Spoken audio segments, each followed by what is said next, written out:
Everyone, welcome back.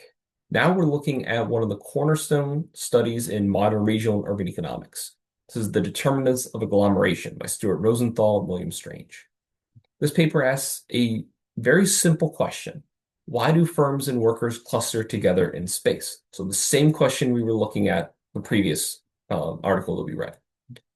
Economists have long recognized that industries don't spread evenly across geography.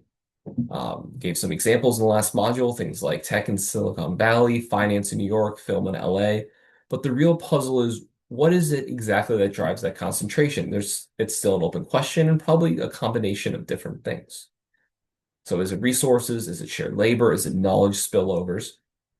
So what they do here is build directly on Alfred Marshall's really, really old insight that firms cluster because they gain three main advantages by clustering together. There's labor market pooling, so they have access to a large specialized workforce. There's input sharing, so there's a proximity to suppliers and to consumers, making things simple. And then there's knowledge spillovers. There's informational exchange of ideas and innovation between firms in an area and between people that live there. Sometimes these are called the Marshallian trinity of agglomeration economies. So basically what this paper is looking at is asking, can we see evidence for each of these forces? And does the strength of these forces depend on the geographic scale that we're looking at? So they dial in very close down to the zip code level, they zoom out a little bit to the regional level, and then finally look at very broad national level. So measuring agglomeration it's not as easy as counting firms in a city. Some industries will look concentrated just because there's only a few large plants. So the authors use a specific index which adjusts for industry size and for plant structure to really get at this true clustering effect. Then they test how much that clustering is explained by some of those factors that we talked about. So things like natural resources like access to water or to energy, the importance of knowledge sharing, and labor and input market linkages.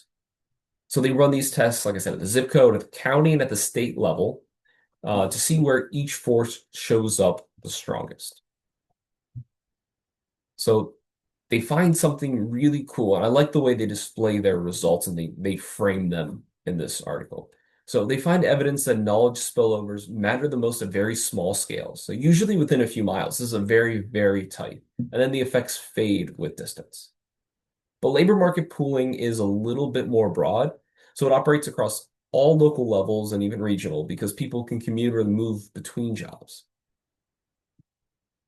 And input sharing falls somewhere in between. So it can depend on transportation costs and supply chain. So there's more variation here. And that's what they find. But they also find that natural advantages, so things like natural resources that are, naturally existing in the area, explain part of the clustering, but only part of it. Now, after controlling for these different characteristics, they still find agglomeration effects. So this means, and how they interpret this, is that the findings can be partially explained by the importance of interactions. So we're not talking just about geography or natural resources. There's an effect there, but there's also really an effect to clustering together, to the sharing of knowledge. So these findings give us a framework for understanding why cities and regions look the way they do. So innovation-heavy industries rely on face-to-face knowledge spillovers, and we see that these types of industries cluster tightly. Manufacturing, on the other hand, that depends more on inputs and on labor, so it's spread out across larger regions. So this helps explain why Silicon Valley remains so concentrated, while auto production has diffused across multiple states. It's not just Detroit anymore. It also gives policymakers insight into what kind of support regions need. So if the key advantage to a region is knowledge sharing and industries that involve knowledge sharing, policies might focus on things like research networks or getting talented people in close proximity with each other. If it's more manufacturing industries that is the advantage to a city or to a region, they should focus more on input sharing, on infrastructure and logistics. Those types of things matter a lot more. So this paper fits nicely into our larger story of regional economics. So it shows us, Rosenthal and Strange show us how mechanisms beneath it all why firms cluster together, and how that clustering shapes regional outcomes. So now later on, when we talk about regional inequality, growth poles, or place-based policy, this is going to provide the microeconomic foundation for why those patterns exist in the first place.